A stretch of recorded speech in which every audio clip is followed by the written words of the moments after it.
Welcome, my friends, to Inside the Minds of Authors. I'm DC Gomez, and I'm thrilled you're joining me today for a fun conversation with a passionate author. We're kicking off the program, like it's our tradition, with a short reading from the feature book.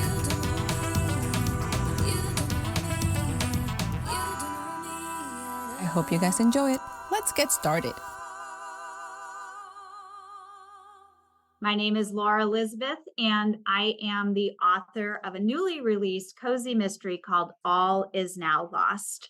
And All Is Now Lost is set in the South Carolina Low Country. It is a story of our protagonist, Carr Jepsen, who leaves Atlanta to start her life over again on Mungin Island, and she finds herself the owner of a bookstore that also has a tea shop in it. And lo and behold, she is faced with a first-time mystery on the island. So Carr Jepsen steps forward as an amateur sleuth, along with her sidekicks, Barb, and the store right-hand man, Trip, and of course, a bookstore dog named Buddy, to help solve the mystery of what happened on Mungin Island.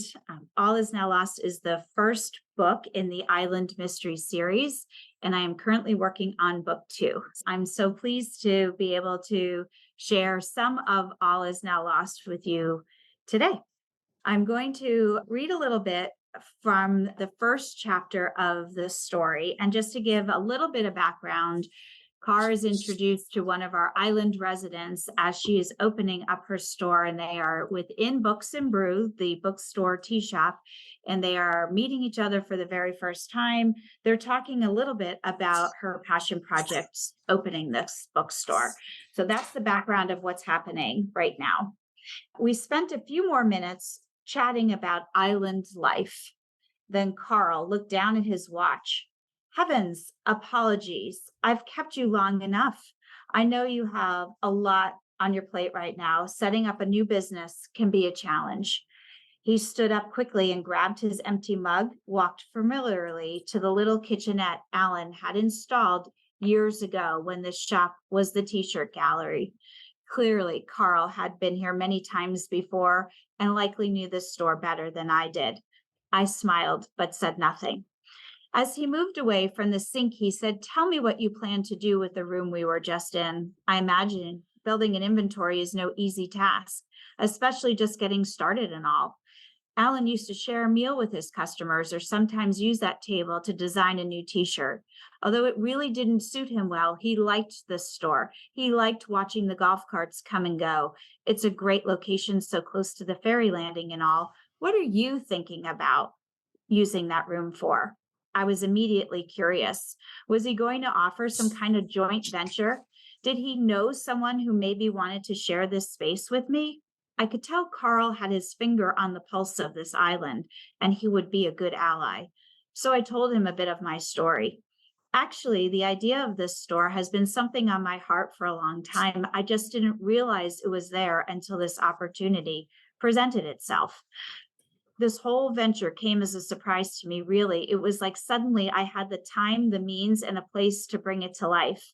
In my mind, I've always envisioned a store where customers are welcome to come in, find a new book, visit with others, make new friends, discuss books, and get to know people. Basically, I imagined it to be a place that serves as a gathering spot and happens to sell books.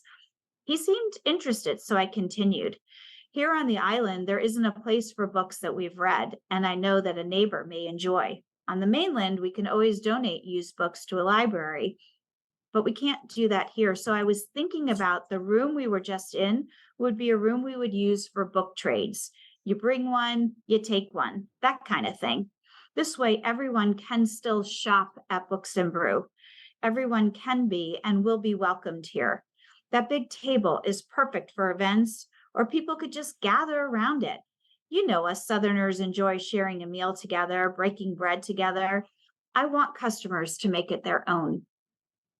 Carl started to say something, and then he paused. He looked at me deeply. It could have been the very first time he actually saw me. Quietly, he said, "Amazing. What a clever idea. I love it.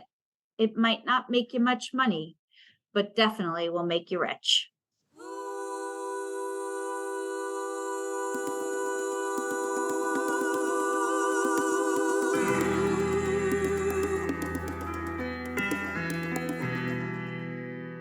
Hi, everyone, and welcome to Inside the Minds of Authors. I am thrilled you guys are joining me today. I have another amazing author with us.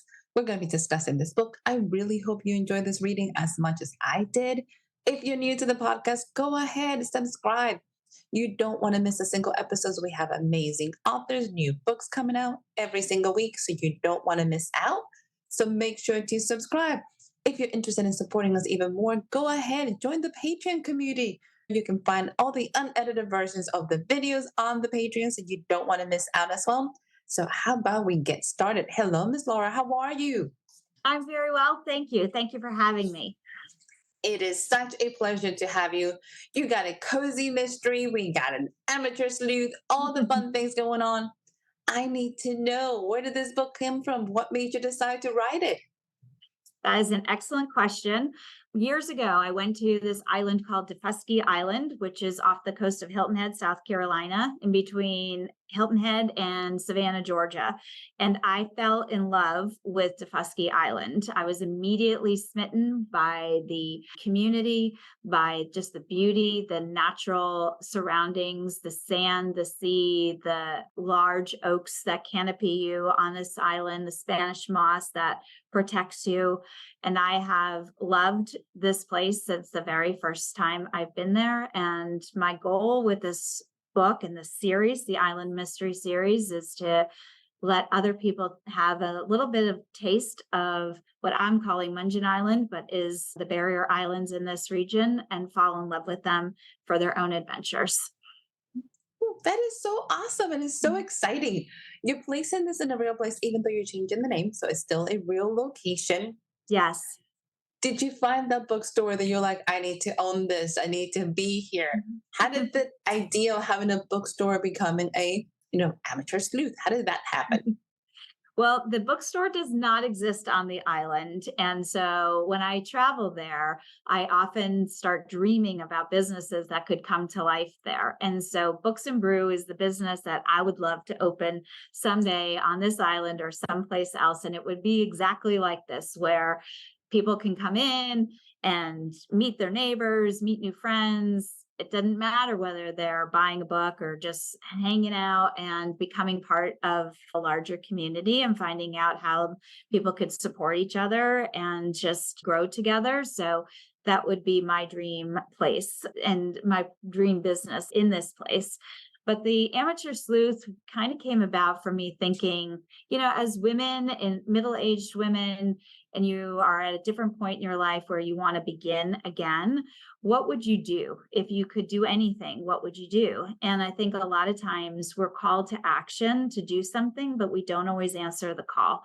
And so Carr Jepsen didn't go to this island to even start a bookstore or become an amateur sleuth, but she was called to action and she leaned into it. And so I just thought, if I would had the opportunity to begin again, what would I do? And so I'd open a bookstore, and maybe because I've always loved mysteries, maybe I'd be an amateur sleuth. So that was the thinking.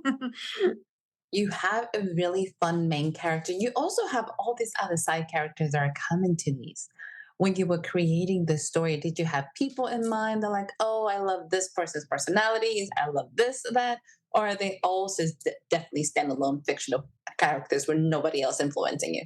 Yeah, for the most part, they are fictional. Thinking about a woman moving to this island, starting again, who would she need to meet in order to have her best chance at success? And so she would definitely need somebody who's a right-hand person. And what type of employee would she need in this bookstore? Well, she doesn't know a lot about running a business, although she is a consultant in her past professional life. So she has some business background, but not as an entrepreneur. So she finds somebody somebody who's her right hand, who loves people and knows the island and loves to read and has a very kind heart. So with that in mind, she is definitely somebody who can invest in these people. So that's actually a really great thing. But there is one character who is loosely based on somebody I know from the island. But other than that, the rest are really just fictional people. So exciting. So much fun. You mentioned this is book one and you're already working on book two. Yes. Where is the story going? How many books are you thinking of doing? Tell us. I'm thinking that the series will be between 5 and 8 stories. I have ideas for all of them. And then I think that Carr will move on to a new adventure. I also don't want to make people think when they go to this island, their life is in peril with all these murders coming along. So I want to be cognizant of creating the kind of community that I'd want. But I think Carr would have some really good adventures with her friends and her companions. And that will probably be as far as she'll go. At least that's what my thinking is now. So, where does book two take us in this adventure? So we're back on the island and there's a different crime that needs to be solved. And there are some of her friends and her community will resurface, but the people involved will be all new. We haven't met them yet. So they'll be new to us. And so it's a different adventure, same place, but different set of skills that she needs to solve this crime. It sounds like she's always going to be growing and completely evolving to maintain herself from like not dying. Because every cozy mystery, the slew always seems like, oh, you might not make it. This might not be your story today. Love Yes. it. Yes. How much research did you have to do to come up with this story? There's a decent amount because the first book, All Is Now Lost, has a historical component, and that was true.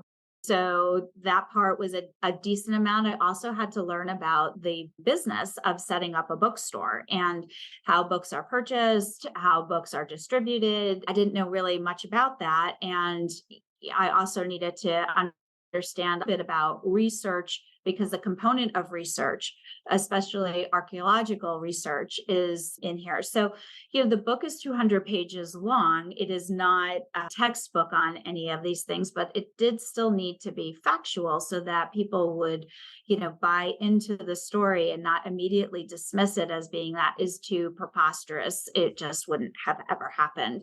I wanted the reader to think, this could have happened. And so it is believable. So when I was having beta readers read the manuscript, they said, it's believable. And that's what I wanted, is to get it to the place that it wasn't so outlandish. And so it did require a lot for me to learn as well, and to communicate that in a way that was consumable to people that they would learn as well. So I'm so excited for you. This is so fun. You have a book series that is getting started, it's getting great feedback. Tell us, is this your first book or have you done other things as well? I am a first time author. This is my first book. It has been an incredible journey. I just never anticipated a year and a half ago I would be sitting here with a published book, and it's just a wild thing. As a first time author, what advice would you give an up and coming author who's looking at how do I start? What do I need to do to get going? Do tell us. What I would encourage a first time author is to not listen to the naysayers, just to lean into the idea that you have in your heart. Go ahead and take that chance. I call them haters and doubters, the people who tell you that you can't, that you shouldn't. Why would you? There's so many books that are published every year. I hear that, I've heard that about my writing. I've heard that about other projects that I've done. And what's the risk? It's just my own time, my own energies.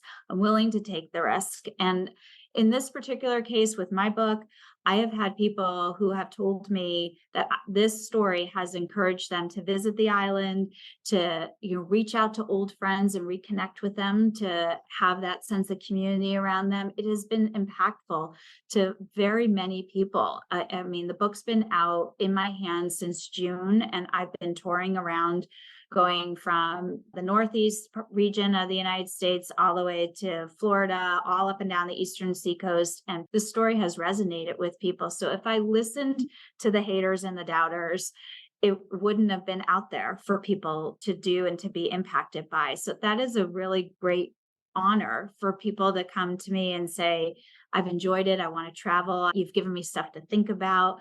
It's very humbling. So if you listen to those haters and doubters, you may not change somebody's perspective, or you might not give them the gift of your words. So go ahead and take the chance. That is such a great advice. Sometimes we listen to very good, meaningful people, but sometimes they don't have the best interest in us because they don't know what our dreams are. They have no idea what's in our heart So and how to true. get it. So I'm glad that you follow your heart and not listen to all the haters and naysayers. So it's great. As you getting ready to start, what is one thing you learned personally in this process of publishing that you're like, oh, I was not aware of that?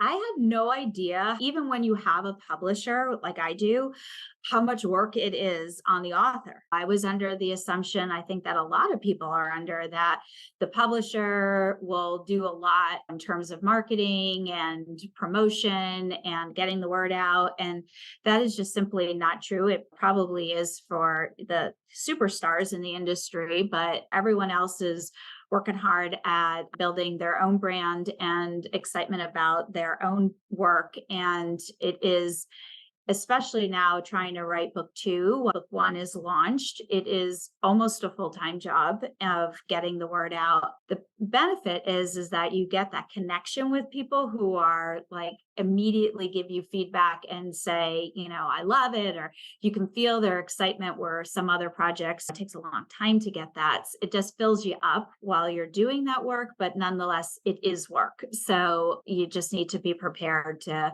be your own advocate and market your product. That is such a great way to put it, to be your own advocate, because sometimes we think other people are going to do it and they're not. That's They're not what not. they're there for. No. So, Mm-mm. madam, tell us, where can our listeners find you, where they can learn more about the book, where are you located? Great. So I have a website. It is The Island Mysteries, all one word, theislandmysteries.com. I'm also on Instagram, and my Instagram handle is The Island Mysteries. My book is available on Amazon. It is available on Barnes & Noble and Walmart, and of course, your independent bookstore as well. So lots of places to reach out. I love to hear from my readers. So you can connect with me through my website, send an email to me, and I do answer every email that I get. So, listeners, go ahead and check out the website, check out the book, join the mailing list. You don't want to miss out. So, madam, before you leave us, are you ready for the lightning round? Okay, I'm ready. Easy peasy. Don't think too hard about it. Home cooked meals or restaurants? Home cooked meals, Okay. Pancakes or waffles? pancakes. Beach or lake? Oh, beach every day. Driving or flying? Oh, flying. Me too. I have no issues with that. So, a little different. Let's see how you do. If you could play any character on any film, who would you pick? Ooh, any character in any film. I'm terrible at this. Okay, I'm gonna say Elle Woods from Legally Blonde. So I'm not blonde, but my dream was always to go to law school. I never have, and so that would be a super fun thing. Where, so again, people didn't believe in Elle Woods, and she ends up, leaning into what she wanted to do and not listening to the haters and doubters. So, in homage to going to law school, that's what I would pick. And it's fun. It's so much fun. That is such a fun movie. Miss Laura, it's been such a pleasure having you. Thank you so much for joining us. Do you have any closing remarks? I just really appreciate you and your time, and all of your viewers to enjoy All Is Now Lost, and appreciate the opportunity to speak with you all today. It's been a pleasure. To our listeners, make sure to follow Miss Laura, subscribe, get the book. You're going to have a blast. Miss Laura, thank you so much for joining us. It has been a pleasure. And to everyone, we'll be back next week with another amazing author. Thank you.